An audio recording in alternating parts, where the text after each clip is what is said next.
Hello everyone, I am Devojit. I work as an editor with India Development Review. Today we are going to be speaking with Hercules Munda and Ganesh Birua, two young cultural activists from two different Adivasi communities. Ganesh comes from the Ho community in Odisha. He has been developing content in the Ho language and the Varanchiti script, which is the written script of the Ho language, for half a decade now. Hercules, on the other hand, comes from the Munda community in Jharkhand. He has been working on building a dictionary, online dictionary for the Mundari language, and he has also built an app called Trilingo where you can learn various Adivasi languages. We will be speaking with them about the challenges that they face in the work that they're doing. We will also speak with them about the kind of future that they envision for the kind of work that they're doing. We will also learn about the need for building a digital identity for Adivasi languages. We will do most of this conversation in Hindi. We'll just wait for them to join so that they can talk about their work rather than me going on about it.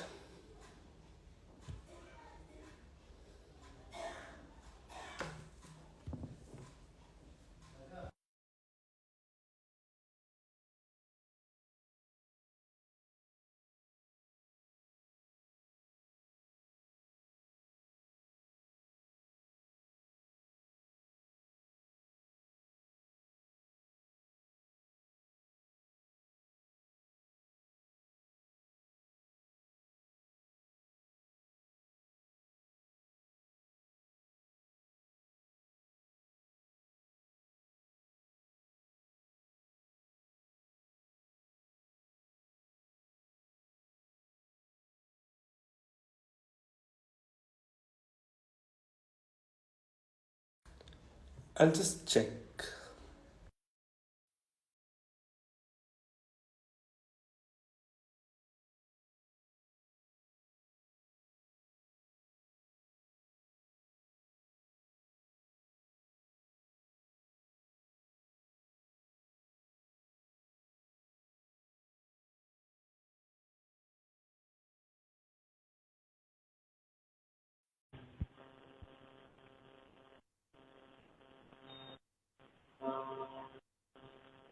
Hi, Hercules.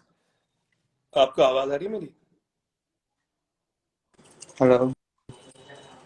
हाँ, आपको मेरी आवाज आ रही है?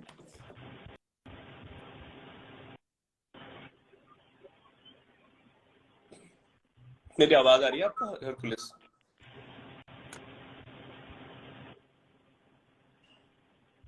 Hello? आप mute पे हो शायद.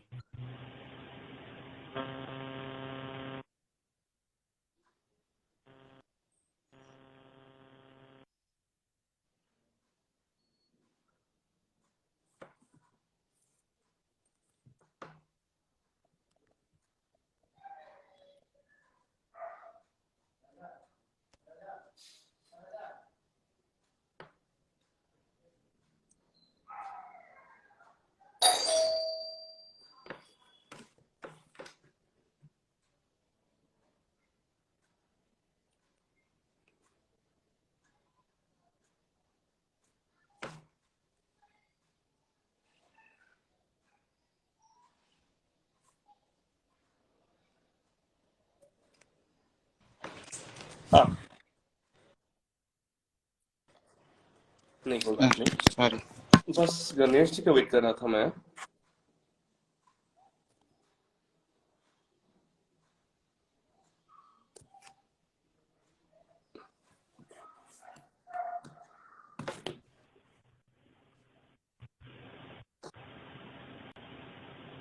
Hello Hercules. हाँ,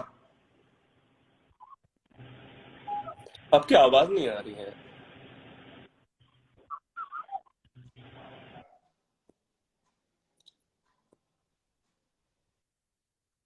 कैन हाँ, यू हियर मी नाउ? अभी अभी आ रही है आपकी आवाज आ आवाज. रहा है? Okay, give me 1 minute. I'll use my Bluetooth ठीक है, ठीक actually. है. Give me 1 minute.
अभी आवाज आ रही है? Okay, now I can not here you. Please से समथिंग, कुछ बोल के देखो। हाँ, अभी आ रही होगी आपको आवाज। हाँ, गणेश परफेक्ट जी, परफेक्ट, गुड। आपने भी ज्वाइन कर लिया। हाँ, हाय गणेश, ठीक है। जोहार। जी सभी को नमस्ते। सॉरी, थोड़ा सा वो दिक्कत हो रहा था। तो हाँ, अभी मैं आपके काम के बारे में बात कर रहा था व्यूअर्स से, तो थोड़ा सा हम ये गणेश जी आपसे शुरू करते हैं कि आप खुद बताओ तो बेहतर है। आप थोड़ा सा बताइए आपके काम के बारे में कि आप क्या काम करते हो और आपने क्यों शुरू किया ये हो लैंग्वेज पे काम करना और वारंगचेती स्क्रिप्ट पे काम करना, और कैसे मतलब किस टाइम पे शुरू किया, थोड़ा सा जर्नी के बारे में आपने।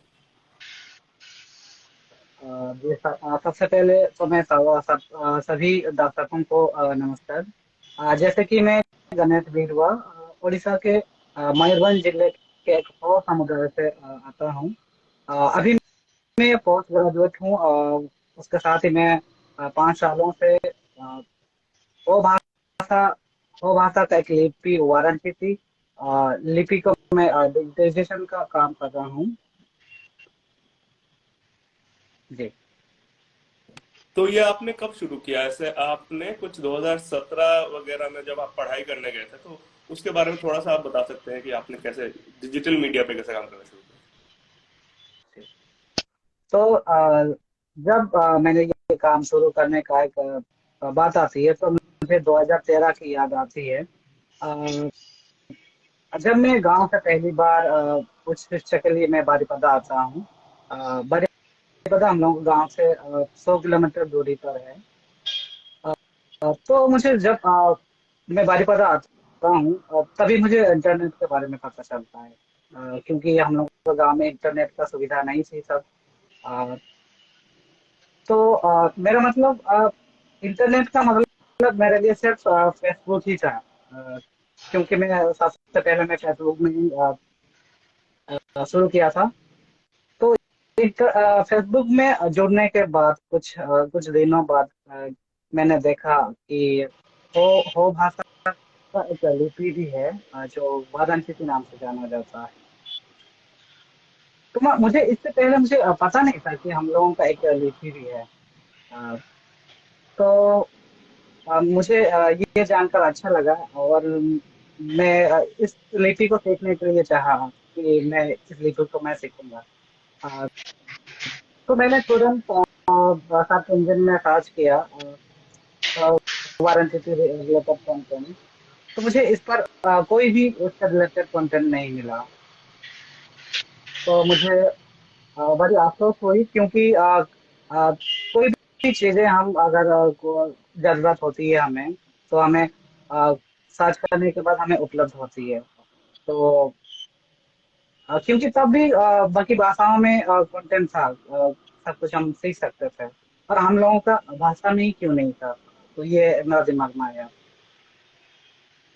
तो मैंने सोचा कि अगर मैं ऐसा मतलब सीखने के लिए चाहता हूँ पर सीख नहीं पा रहा हूँ तो ऐसे और भी लोग होंगे जो सीखना तो चाहते हैं पर ऐसे ऑनलाइन कंटेंट ना होने की वजह से वो लोग सीख नहीं पा रहे हैं। तो यहाँ से मैंने शुरू किया था।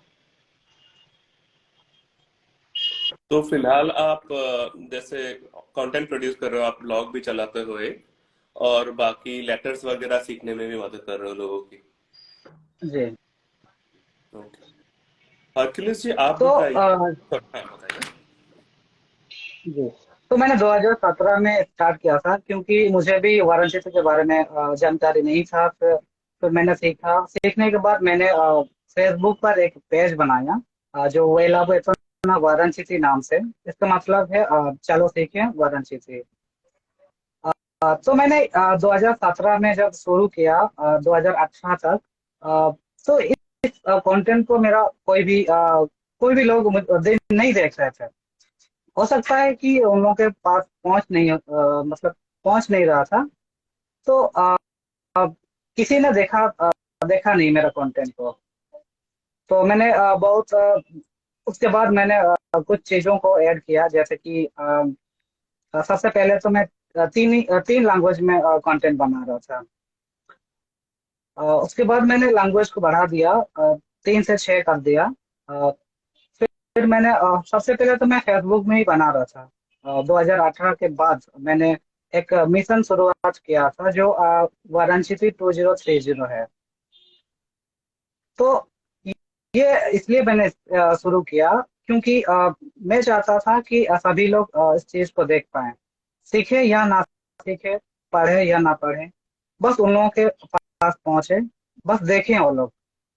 उसके बाद मैंने एक ट्विटर भी बनाया। ट्विटर पर, इंस्टाग्राम पर, जितना भी सोशल मीडिया है, यूट्यूब से लेकर ब्लॉग तक मैंने बनाया। फिर लोगों को पास मैंने पहुंचाया। जी। ठीक है गणेश जी। हरकुल जी, आप बताइए, आप आईटी बैकग्राउंड से हो, आप 2018 तक काम कर रहे थे, और फिर अचानक से लिंग्विस्टिक्स में आपने कैसे शिफ्ट किया और ये इस पे काम करना कैसे शुरू किया? मतलब कोई ऐसा इंसिडेंट था कोई? ओके, सभी को जोहार। सो मेरे केस में क्या था कि जैसे आपने बताया, मैं आईटी बैकग्राउंड से, मेरा इंजीनियरिंग का पढ़ाई भी आईटी इंजीनियरिंग में। फिर 2018 तक आईटी था। उसके अलावा एक इंसिडेंट वो जो मतलब मार्क है वो कि मैं घर आया हुआ था और मेरे कजन्स, मतलब हमारा वो कम्युनिटी का सेलिब्रेशन था, और उस पे जब कम्युनिटी के सेलिब्रेशन होते हैं तो कम्युनिटी रिचुअल्स कम्युनिटी के अपने भाषा में ही हम बात करते हैं और उसको सारे प्रोसीडिंग होते हैं। तो उसमें फिर मैंने पाया कि जो मेरे यंगर जनरेशन है, मेरे कजन जो कि अंडर 7 इयर्स के थे, वो लोग नहीं बोल पा रहे थे Mundari. And as a engineer मेरे को हमेशा एक ट्रेनिंग मिला है कि कोई भी प्रॉब्लम हो उसका आप एक इंजीनियर करते हो सॉल्यूशन। तो कोइंसिडेंटली मेरे पास प्रॉब्लम था, मेरा बैकग्राउंड आईटी में था, और फिर उसको मैंने सोचा कि कंबाइन किया। तो फिर वहां से शुरू हुआ कि मैं, मेरा बेसिक सिंपल जो प्रॉब्लम था कि मैं अपने कजन्स को कैसे मुंडारी सिखाऊं। बट जब मैं इस प्रॉब्लम में आगे बढ़ना शुरू किया तो देखा कि ये प्रॉब्लम मेरे घर घर से मेरे मोहल्ले में बढ़ गया, मोहल्ले से समाज में बढ़ गया, फिर से मुंडा जो ट्राइब है, जो 10 लाख लोग रहते हैं, सिर्फ उनका ये प्रॉब्लम नहीं था। इंडिया भर में जितनी ये 30, आप बोलोगे कि अगर 130 करोड़ की आबादी में 30 करोड़ आबादी जो आदिवासी लोग हैं, तो उनका भी सेम प्रॉब्लम है कि यंगर जनरेशन में अपनी जो मातृभाषा है या जो अपना नेटिव लैंग्वेज है वो खत्म होते जा रहे हैं। और उस चीज को वो प्रॉब्लम मेरे सामने आया कि उसको कैसे आगे बढ़ाया जाए। और उसमें मैंने देखा कि कई जगह अलग अलग रूप से मतलब पहल या इनिशिएटिव लिया गया है, चाहे वो मेडिकल हो या फिर प्राइमरी एजुकेशन हो। बट एक डिजिटल इंफ्रास्ट्रक्चर जो हम 21st सेंचुरी में बोलते हैं, आईटी एरा आ गया है, तो उसमें आईटी में हमारा रिप्रेजेंटेशन नहीं है कि आप आईटी में आप मतलब ये मैं नहीं बोलूंगा कि सिर्फ आदिवासी भाषाओं के लिए। इनफैक्ट ये भारत की और भी भारी मतलब जितनी भाषाएं हैं उनमें से 1% या 2% भाषा है जो कि आईटी में रिप्रेजेंट होती है। बाकी 90 से 95 99% भाषा जो आईटी में रिप्रेजेंट नहीं होती है, उनको आपको देखने को नहीं मिलेगा। तो ये एक प्रॉब्लम जो मैंने पाया, तब से मेरा मतलब मैं स्पेसिफिकली आदिवासी भाषा और उसको आईटी के एरिया में कैसे मैं आगे उसको बढ़ाऊं या फिर रिप्रेजेंट करूं, वहां से मेरा जर्नी। तो इसी से जुड़ा हुआ और एक सवाल है मेरा। तो आप बता रहे थे ये डिजिटल इंफ्रास्ट्रक्चर के बारे में बात कर रहे थे, तो उस चीज में क्या क्या चीज आता है? जैसे कि आप एक तो डिक्शनरी पे काम कर रहे हो, आपने बताया, तो ये उसके अलावा मतलब इसका प्लान क्या है? आपका पूरा इंफ्रास्ट्रक्चर के कंपोनेंट्स क्या क्या देखते हो? देखिए, डिजिटल इंफ्रास्ट्रक्चर की जब बात करता हूँ तो फिर वो भाषा, मतलब पहले एक चीज बताना चाहूंगा कि भाषा ना आपका सांस की तरह होता है कि जब, या हवा की तरह होता है कि जब आप है तो आपको पता नहीं चलेगा, अभी आप सांस ले रहे हो आपको पता नहीं है हवा नहीं, जब नहीं है तो आपको वो फिर उसका कमी महसूस होता है। तो उसी तरह इंफ्रास्ट्रक्चर होता है, उसका मतलब क्या होता है कि आप आपके आसपास सारा वातावरण उसके अनुसार बना हुआ है। और इस वातावरण को देखिए, आपका फोन में आप इंग्लिश मतलब फोन आप देखते हैं, फोन से लेके आप कलम जो लिखते हैं या उसके ऊपर जो ब्रांडिंग होती है, तो ये सारा एक इंफ्रास्ट्रक्चर होता है। आप आज इसको डिजिटल में आप आईटी के सेक्टर में ले लेंगे तो आपका फोन, आपके फोन में देखेंगे, आप कभी आप फोन चालू करिएगा तो भी आप स्टार्ट बटन दबाते हैं, शुरू बटन बहुत जो लोग हिंदी में इस्तेमाल करते हैं वो शुरू इस्तेमाल लिखते होंगे। कॉल करो करते हैं, लेकिन वो भी एक अंग्रेजी शब्द है। है। तो ये होता है कि एक आईटी इंफ्रास्ट्रक्चर में कि आप टेक्नोलॉजी को किस माध्यम से इस्तेमाल कर रहे हैं, और उस माध्यम में आपका भाषा आप देखेंगे तो उसमें हिंदी भाषा भी नहीं है अभी है। अभी हम बहुत इंग्लिश को इस्तेमाल करते हैं। तो मेरा मेरा लक्ष्य था कि जो टेक्नोलॉजी हमारे दिन ब दिन मतलब हर दिन का एक अहम हिस्सा बन गया है, चाहे वो फोन फोन स्टार्ट करने से, कंप्यूटर चालू करने से, फेसबुक इस्तेमाल करने से, या फिर सिंपल अगर हम कोई भी मशीन को भी हम एक आजकल हम वॉइस कमांड बोलते हैं कि ओके गूगल, तो वो भी वो हम अपनी भाषा में कब बोल पाएंगे।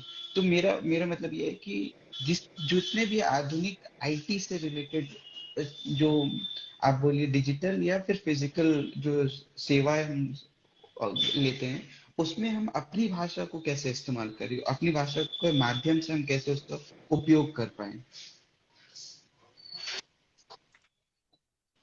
तो ये तो इसमें आपने सॉरी मैं आपने पूछा कि इसका मतलब क्या होता है, तो अभी जैसे मैंने क्या किया कि मैंने डिक्शनरी डिजिटाइज कर रहा हूँ कि मैंने देखा कि मेरे साथ क्या हुआ कि मैंने मुंडारी का डिक्शनरी खोजने का कोशिश किया, तो मेरे को एक डिजिटली डिक्शनरी नहीं मिला। एंड डिजिटल डिक्शनरी मीन्स कि आप उसको कॉपी कट पेस्ट कर सकते हो, वो नहीं मिला आपको। बहुत सारे सॉफ्ट कॉपी मिल जाएंगे लेकिन डिजिटल कॉपी नहीं मिला।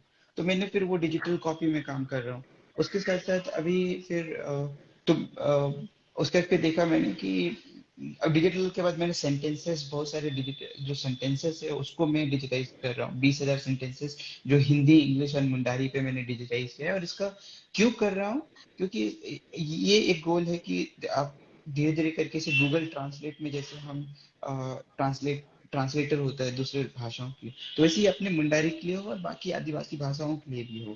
कि तब क्या है कि लोगों को उससे एम्पावरमेंट मिलेगा कि जिनको हिंदी आता है वो मुंडारी सीखना चाहते हैं, तो वैसे धीरे धीरे करके ट्रांसलेट करके सीखते जाएंगे। इसके बाद क्या होगा, अब ट्रांसलेशन के बाद वैसे ही उसमें उच्चारण, सही उच्चारण डालने का कोशिश करूंगा कि आप लिख रहे हैं उसको आप सुन भी सकते हैं और आप उसको फिर दोहराने की कोशिश करेंगे।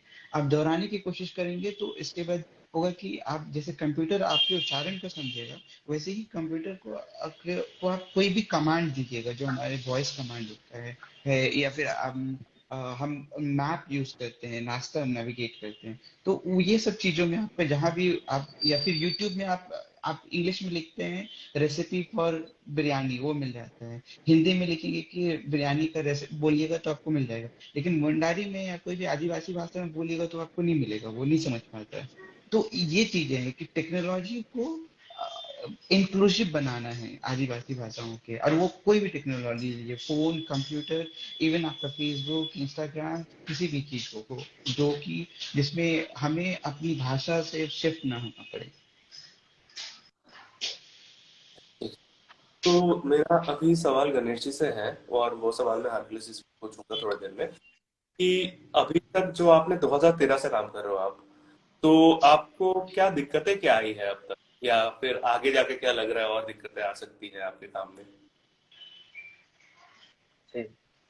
अ, सबसे पहले तो मुझे दिक्कतें शुरू से ही था हम लोगों का जो कंटेंट बनाने का, क्योंकि मैं 2017 से फॉरेन सिटी में कंटेंट बनाता हूँ। तो तब ऐसा था कि जैसे अभी हम लोग हिंदी में या इंग्लिश में लिखते हैं तो दिखता है।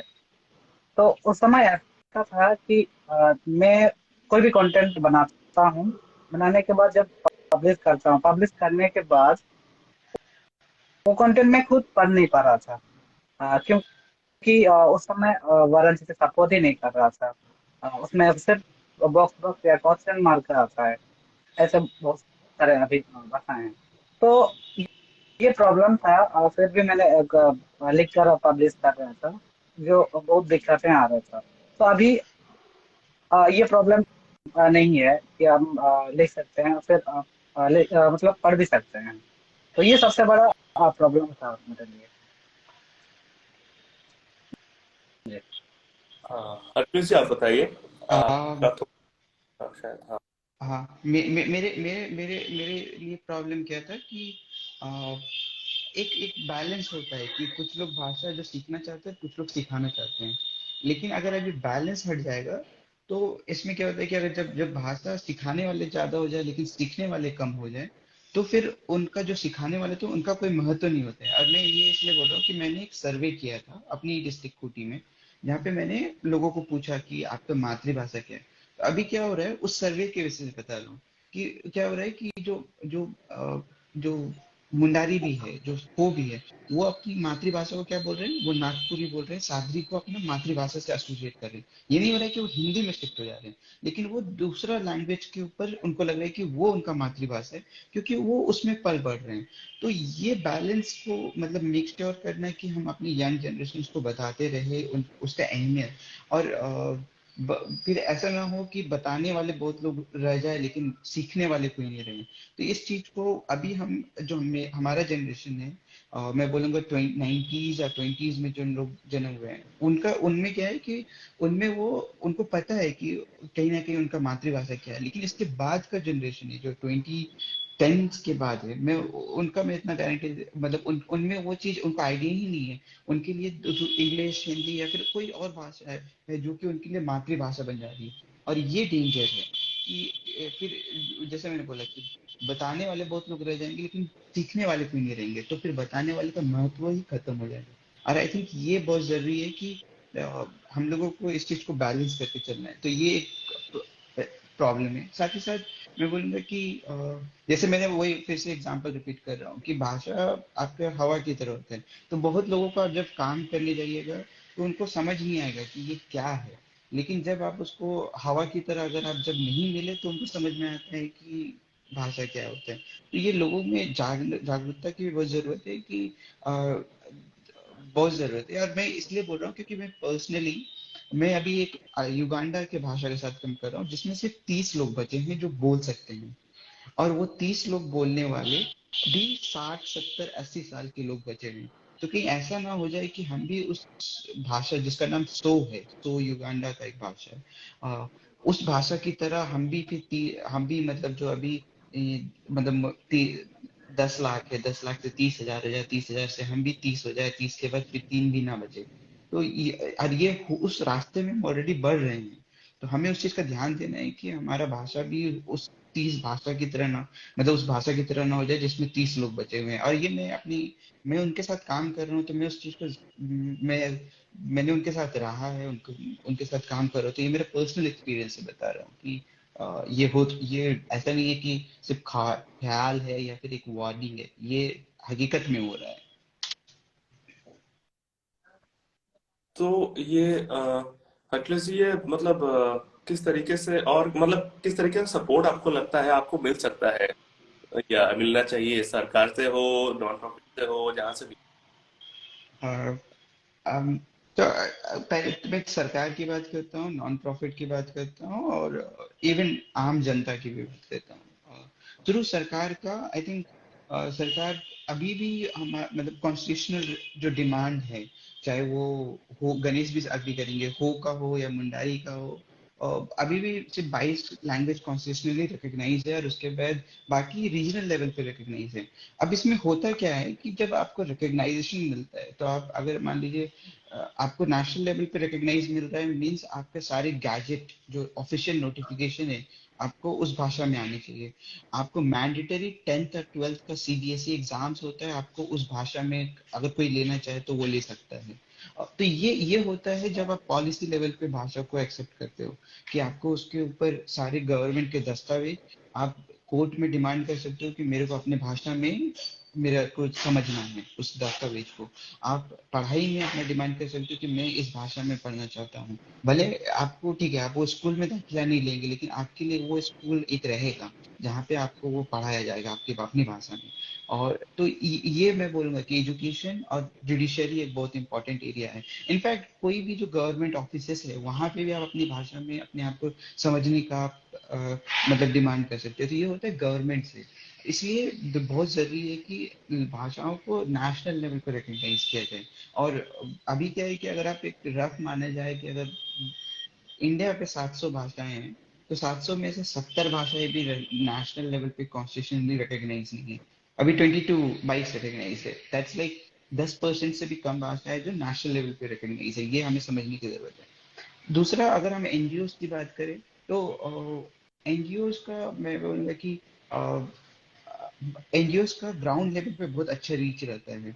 और एनजीओ से है कि कई बार क्या होता है कि एनजीओज एजुकेशन ड्राइव चलाते हैं, मेडिकल ड्राइव चलाते हैं, लेकिन वो लैंग्वेज स्पेसिफिक ड्राइव नहीं चलाते हैं। भले अभी एनजीओज में होने लगा है। टाटा एक बहुत अच्छा एग्जांपल है। उन्होंने जो 20,000 स्टूडेंट्स को अपने भाषा का जो उनका क्लासरूम हो रहा है उसमें पढ़ा रहे हैं। लेकिन मैं बोलूंगा कि जितने भी ये बड़े कॉर्पोरेट्स है, संजोग से ये बात है कि जितने बड़े कॉर्पोरेट्स है, माइनिंग है वो सारे आदिवासी एरियाज में है। तो उनमें आई थिंक एक स्पेशल डिवीजन होना चाहिए जो कि लैंग्वेज एंड कल्चर के संरक्षण के लिए होना चाहिए। ये एक स्पेशल ध्यान दिया जाए, क्योंकि आदिवासी का आइडेंटिटी ही उसका लैंग्वेज, कल्चर, जमीन और धर्म होता है। अगर आप उसमें से जमीन, तो उस पे जमीन और धर्म को हटा दे तो फिर भाषा और उसका संस्कृति ही बचा। और इसमें अगर आप उसके लिए अगर आप नहीं सपोर्ट करेंगे तो फिर उनका वो आइडेंटिटी चला जाता है।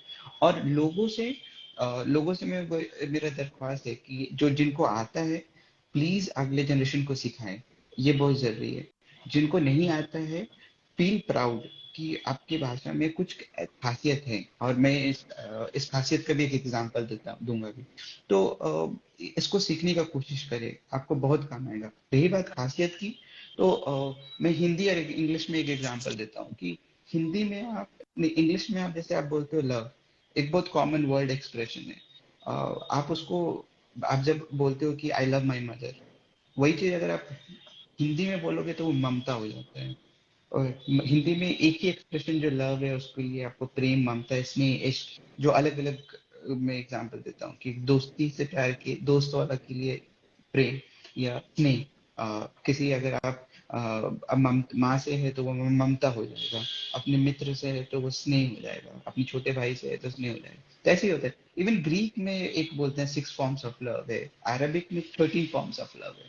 तो ये होता है कि ये जो खासियत है, इवन अब, तो ये वो एक नॉर्मल, आप अलग अलग भाषा में देखिएगा। मुंडारी पे जैसे बारिश को अलग अलग रूप से देखने का एक होता है कि हम बारिश को अलग अलग रूप से देखते हैं। तो वैसे ही अलग हर भाषा में अपने खासियत होता है कि उसमें किसी में देखिएगा आप एक वचन दो वचन होता है, सिंगुलर और प्लूरल। किसी में होता है एक वचन दो वचन बहुवचन होता है। तो ये जो खासियत है, ये चीज को हमें नहीं भूलना है। चीज को समझना है कि हमारे भाषा में खासियत है, तो उसको हमें आगे बढ़ना है, उसको समझने की कोशिश करना है। और आप जब समझेंगे तो आपको दुनिया बिल्कुल एक अलग नजरिए से देखने को मिलेगा। तो गणेश जी, अभी बहुत ज्यादा समय नहीं लेंगे आपका, लेकिन आपसे एक सवाल ये था कि जैसे अभी तो ये हो गया जो सपोर्ट मिलने चाहिए हमें और जो होना चाहिए है, लेकिन कुछ और चीजें जो हो रही है अभी, आप जैसे बहुत सारे लोग, यंग लोग जो है आदिवासी समुदाय से, अलग अलग आदिवासी समुदाय से, वो जुड़ के काम कर रहे हैं साथ में। जैसे आप हरकिलिस जी से भी मिले संवाद में, लेकिन और भी लोग हैं। मैंने थोड़ा सा पढ़ा था कि स्क्रिप्ट तैयार करने में, वो कीबोर्ड तैयार करने में भी काम किया है लोगों ने, मोबाइल कीबोर्ड वो लैंग्वेज में। तो ये किस तरीके से हो रहा है, ये मोबिलाइज किस तरीके से हो रहा है, लोग साथ में आके कैसे जुड़ रहे हैं, और कितना जरूरी है ये जुड़ना लोगों का? जी। तो शुरुआत में तो शायद ही लोग इसके बारे में हो सकता है नहीं जानते थे, या फिर हो सकता है कि वो लोग, उन लोगों को इसके बारे में जानकारी भी नहीं था। क्योंकि मैं जब शुरुआत में कोई कंटेंट बना रहा था या कोई पोस्ट करता हूँ कई सोशल मीडिया में, तो तब ऐसा था कि मैं जब अपना फोटो शेयर करता हूँ तो सभी कोई इंग्लिश में या हिंदी में इसको रिप्लाई देते हैं या कमेंट देते हैं। पर कुछ बदलाव आया इसमें, मैंने देखा कि जब मैं फोटो शेयर करता हूँ तो वो लोग अपना ही भाषा में मुझे कमेंट देते हैं, बातें करते हैं। तो मुझे लगता है कि जो हम लोगों का यूथ, सबसे ज्यादा तो हम लोगों का यूथ का ही है, वो लोग ध्यान दे रहे हैं कि हम लोगों को हमारा भाषा और लिपि सीखना चाहिए।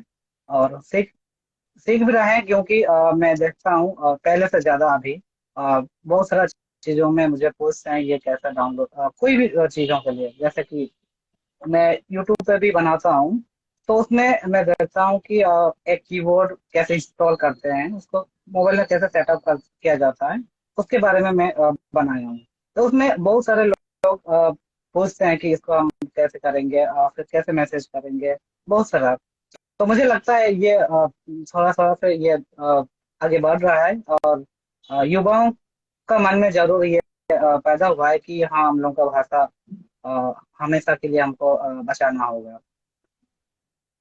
तो एक चीज जैसे हरकुलत जी ने बताया, उनका जो बचपन में उनको अपना भाषा नहीं आता था, तो ये मेरा मेरे लिए उल्टा उल्टा था। क्योंकि मुझे बचपन में या हम टेंथ टेंथ के बाद भी मुझे हो के सिवा मुझे किसी भी भाषा में बोलना नहीं आ रहा था। अ, क्योंकि मैं गांव में ही रहता था। अ, फिर जब बारिपदा आता हूँ तब मुझे भाषा का इम्पोर्टेंट समझ में आया था कि हर किसी भाषा को सीखना कितना जरूरी है। क्योंकि मेरा कॉलेज लाइफ में एक भी दोस्त नहीं था, क्योंकि मैं ओडिया बोल भी नहीं पा रहा था, पर ओडिया में पढ़ रहा था मैं कॉलेज में। तो ओडिया इसलिए मैं बोल नहीं पा रहा था क्योंकि जब भी मैं अगर ओडिया में बात करता हूँ तो हंस देते हैं लोग। क्योंकि हम लोगों का एक अब हमें मुझे एक दो शब्द देते हैं मेरा दोस्त लोग। एक तो था भाग भाग, मतलब जो पाठ, और है बाघ जो टाइगर होता है। तो ये दो शब्द मेरे लिए इसमें कोई डिफरेंस नहीं था, क्योंकि मैं माँ प्राण शब्द को उच्चारण नहीं कर पा रहा था। तो इसी की वजह से लोग मुझे समझते हैं कि कोई भी शब्द को मैं माँ प्राण शब्द को मैं इस्तेमाल नहीं करता हूँ। ये सिर्फ मेरा नहीं है, हम लोगों का कम्युनिटी का है। तो क्योंकि हम लोगों का भाषा में एक भी ऐसा शब्द नहीं है जो महाप्राण शब्द होगा। अ, तो इसी की वजह से मैं सीख भी नहीं पा रहा था।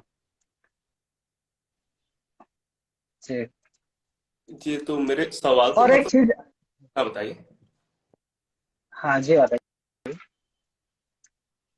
और एक चीज बता रहे थे गुलाब जी, जो जैसे कि हम लोग इंटरनेट पर कुछ सर्च करते हैं तो हिंदी में या इंग्लिश में, तो हमें मिल जाता है।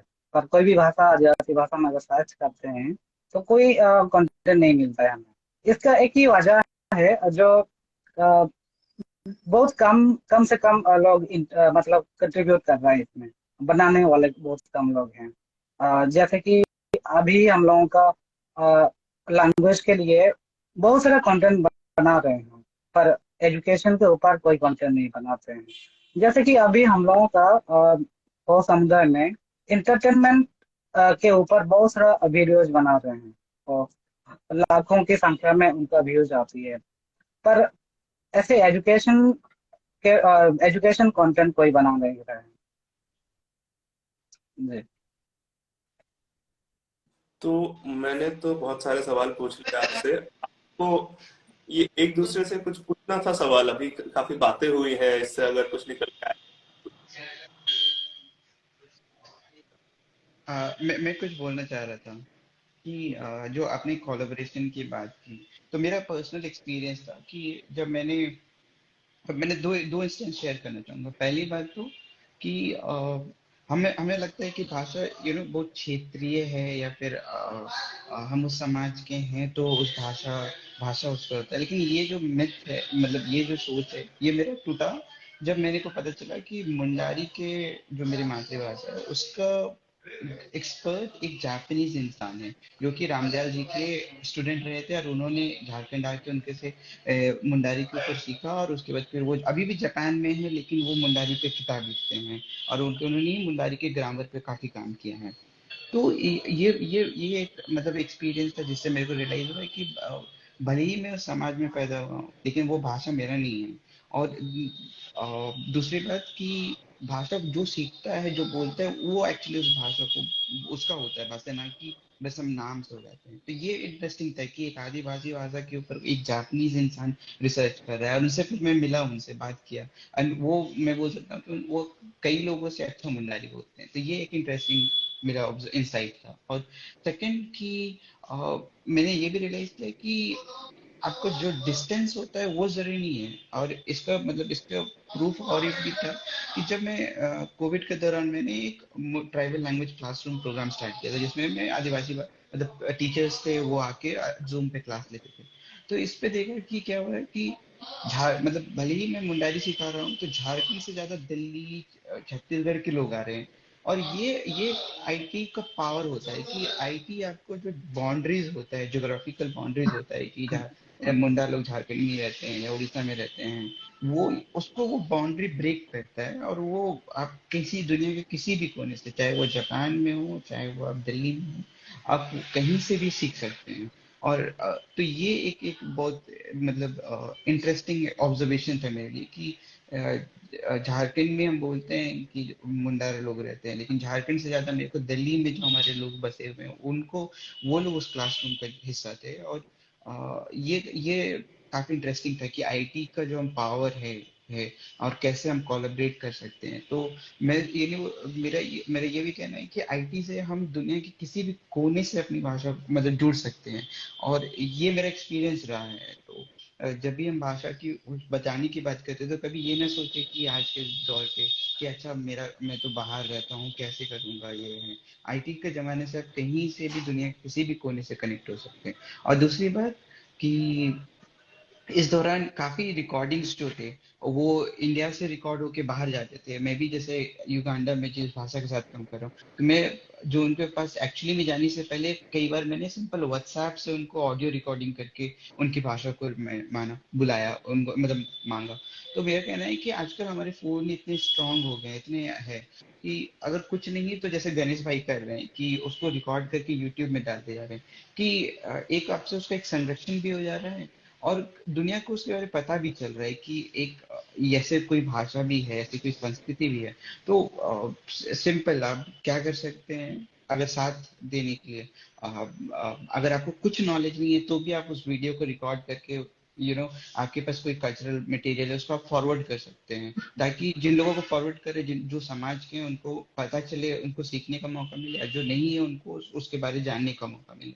और उसके अलावा आई थिंक हर एक भाषा में आप देखिएगा कम्युनिटी लेवल पे बहुत काम हो रहा है। चाहे वो मैं कर रहा हूँ, चाहे गणेश कर रहे हो, या फिर वो गोंडी में काम कर रहा हो, संथाली पे हो। लेकिन एक नेशनल लेवल पे हमें यूनाइट होने की जरूरत है, जहाँ पे हम रिप्रेजेंटेशन दे सकें। सिर्फ अपनी भाषा संस्कृति को ही अगर मैं बोलूँ तो ऐसा कोई जब भी बात होता है कि आदिवासी भाषा या संस्कृति, तो फिर वो फर्दर डिवीजन हो जाता है कि मुंडा कहाँ का, झारखंड का, उड़ीसा का, छत्तीसगढ़ का, वो कहाँ का। लेकिन ऐसे कोई यूनाइटेड नहीं है। और मतलब ट्राइब में भी आते हैं तो एक ट्राइब मिल जाता है, लेकिन अगर आदिवासी बोलते हैं तो पूरा नेशनल लेवल पे कोई हमें प्लेटफॉर्म नहीं मिलता है कि इंडिया के ट्राइबल्स को कौन रिप्रेजेंट करता है, उनका क्या एक नाम है। एंड आई थिंक ये बहुत जरूरी है कि हमें एक नाम, एक जगह, एक नाम के साथ इकट्ठा होना है। बहुत शुक्रिया गणेश जी, हरक्लिस जी, आपसे काफी कुछ सीखने को मिला। ये काफी कॉन्वर्सेशंस आगे भी जाके शायद हम कंटिन्यू कर पाए किसी तरीके से। और ये तो मतलब अभी समय भी काफी हमने ले लिया आपका। अभी खत्म करेंगे कॉन्वर्सेशन भी। All the best for the work that you are doing, दोनों दोनों ही अलग अलग जो भी क्षेत्र में काम कर रहे हो। Thank you.